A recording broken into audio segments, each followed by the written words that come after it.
इस तरह से जो है जेएसएससी सीजीएल को लेकर आपके केंद्रीय वरीय उपाध्यक्ष ने 3 दिन का महाआंदोलन का ऐलान किया आज ही के दिन पे, किस तरह से समर्थन दीजिएगा छात्र? देखिए, वो हमसे बातचीत होके ही उनको हमने रांची का जो भी कार्यक्रम होता है सबका एक हम लोग जिम्मा दिए हैं। हजारीबाग में होता है तो हजारीबाग की एक टीम है, रांची में हमारी एक टीम है। क्योंकि देखिए, अब हम लोग का भी संगठन पूरा जिला स्तरीय नहीं राज्य स्तरीय संगठन है।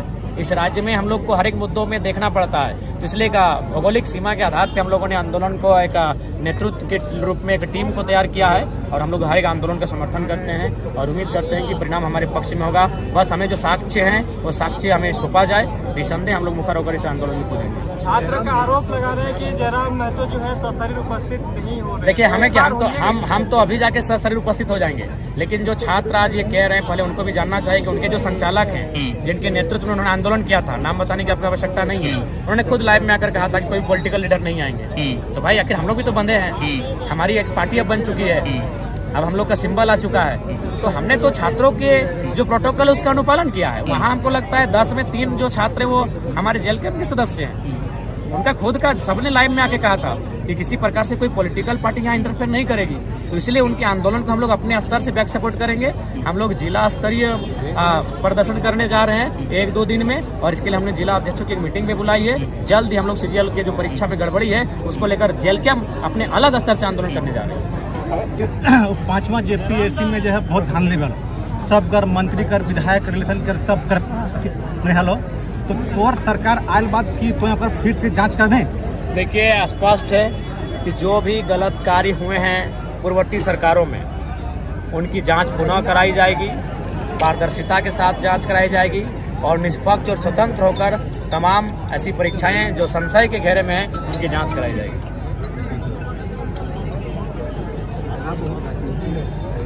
सीजीएल की जांच होगी दादा? देखिए, नो डाउट सीजीएल रहे चाहे जेपीएससी रहे, हम लोग किसी भी मुद्दे में मौन नहीं रहेंगे। हर मुद्दों में हम लोग एक्टिव रहेंगे और इस राज्य के युवाओं के साथ, उनके भविष्य के साथ किसी प्रकार का खिलवाड़ ना हो, इस दिशा में हम लोग काम कर रहे हैं। क्या आपकी सरकार आएगी तो 1932 लागू होगा? निसंदेह, क्योंकि सबसे पहली बात है कन्वेंस होना चाहिए। अब हमें जब से राजनीति में आए हैं, जो गैर राज्यों के लोग हैं वो अभी कन्विंस हो रहे हैं कि नहीं, जेन्युइन मुद्दा है, हम लोग 2 राज्यों में अधिकार लेते हैं, जो कि गलत है। सबसे पहली बात, कन्विंस नहीं करते थे। आज हमें उम्मीद है कि जो अगर हमारे विपक्ष में भी हैं, विरोध भी करते हैं, जब उनसे मुखातिब होते हैं, अपनी बातों को रखते हैं, तो उनसे हम लोग कन्विंस कर लेते हैं। और चूंकि झारखंड की जो मांग है, झारखंड की जो जरूरत है वो स्थानीयता है। स्थानीयता के आधार पर ये बैरियर लगना चाहिए, नहीं तो क्या होगी, यहाँ की परंपराएं, यहाँ की संस्कृति सब धूमिल हो जाएंगी और यहाँ के लोग कहीं ना कहीं गौण हो जाएंगे। तो इस आंदोलन का नेतृत्व आप लोग कीजिएगा सीजीएल का? जी, हम लोग स्वयं करेंगे। लोगों के लिए छात्र तो अपनी जगह कर ही रहे हैं, जेल के हम अपने स्तर से आंदोलन करेंगे। आज आपने गुना भगत जी का जो है क्या पूरा क्लियर हो गया? जी, हमारे 7वें प्रत्याशी घोषित किए जा चुके हैं मांडर विधानसभा से। नेक्स्ट लिस्ट कब तक आएगा?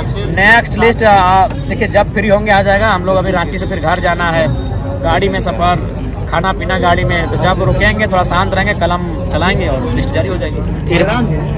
झारखंड अलग राज्य के लिए आंदोलनकारियों ने अपनी खून और बलिदान और जेल गए, उनके बारे में आप अगर सत्ता में आते तो? देखिए, सबसे पहली बात, मैं खुद एक आंदोलनकारी का बेटा हूं और मेरी माँ को भी आश्रित का पेंशन मिलता है। मेरे पिताजी का जो केस हुआ था, मेरे पिताजी जो जेल खट के आए हैं, उसी रिकॉर्ड के आधार पर मेरी माँ को 3000 पेंशन मिलता है। तो नो डाउट मैं आंदोलनकारी परिवार से आता हूँ और मैंने भी आंदोलन को तो देखा नहीं है, क्योंकि मेरे पिताजी का जब मृत्यु हुआ था मैं 1.5 साल, 2.25 साल का था।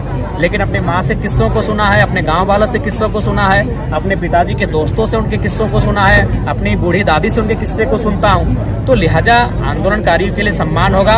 और ये भीख जो 3000 रुपये जो हमें लगता है भीख के रूप में दिया जा रहा है, जिन्होंने राज्य को अलग किया, जिन्होंने अपने परिवार को गंवा दिया, जिन्होंने अपने बच्चों को मतलब सुख सुविधा से वंचित कर दिया, वैसे में हमें लगता है उस परिवार को भीख नहीं, सम्मान मिलना चाहिए। हम लोग सम्मान की दिशा में काम करेंगे। जयराम जी, ये अनुसूचित क्षेत्र है हम लोग का, रांची, गुमला, लोहरदगा, सिमडेगा, ये सारा इलाका, यहाँ ओबीसी का आरक्षण 0 कर दिया गया है। ओबीसी यहाँ मूलवासी के रूप में बहुत सारे हैं जिनकी आबादी है और उनकी जो आरक्षण है वो 0 कर देने से यहाँ के बच्चे बिल्कुल वंचित हो बिल्कुल, गए। यहाँ के बच्चों का हक मारा जा रहा है। देखिए सब, मेरा मानना है कि सबको उनके अनुपात में अधिकार मिलना चाहिए, चाहे वो ST वर्ग से आए, SC वर्ग से आए, OBC वर्ग से आए या जनरल वर्ग से आए। तो झारखंड राज्य में सत्यता है कि OBC वर्ग को सरकार का जो जिला रोस्टर था उसमें उनका बिल्कुल सीधे सीने में खंजर घोंपा गया है। इसको हम लोग सुधार करेंगे और उनके अनुपात में जिला के रोस्टर को पुनः बहाल लागू किया जाएगा और किसी भी जिले में OBC तो शून्य हो ही नहीं सकता है।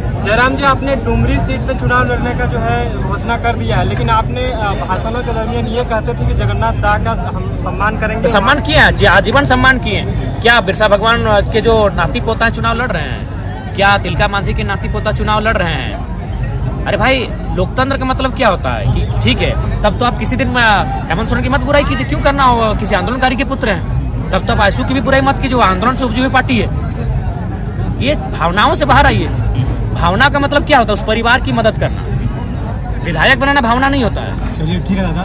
सूर्य सिंह बेसरा बोलते हैं कि टाइगर जो है युवा का भ्रम फैला रहा है, गलत राह में लेके जा रहा है, इस पर आप क्या कहेंगे? देखिए, सबसे पहली बात हमें लगता है कि उनकी जो पॉलिटिक्स है वो 1985 वाली है, हमारी पॉलिटिक्स 2024 वाली है। तो 15 और 24, 39 लगभग 40 साल का अंतर है। तो इसलिए थोड़ा सा वो अंतर को समझ नहीं पा रहे हैं। वो उस दौर में थे जब फ्री हिट नहीं था, वो उस दौर में थे जब आपका मतलब ये 2020 का दौर नहीं था। तो ये दौर बदल चुका है। उनको बोलिए आपने अपने समय को समझा, इस समय को समझने में भूल कर रहे हैं।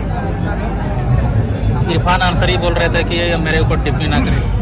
तो टिप्पणी किसे नहीं करेंगे? वो मंत्री हैं, सवाल का जवाब मांगेंगे, 10 लाख की साड़ी का हिसाब मांगेंगे। जब जब जनता जाएंगे उनसे सवाल का हिसाब मांगते रहेंगे, जब तक वो नहीं बताएंगे 10 लाख की साड़ी कहाँ रखे हैं।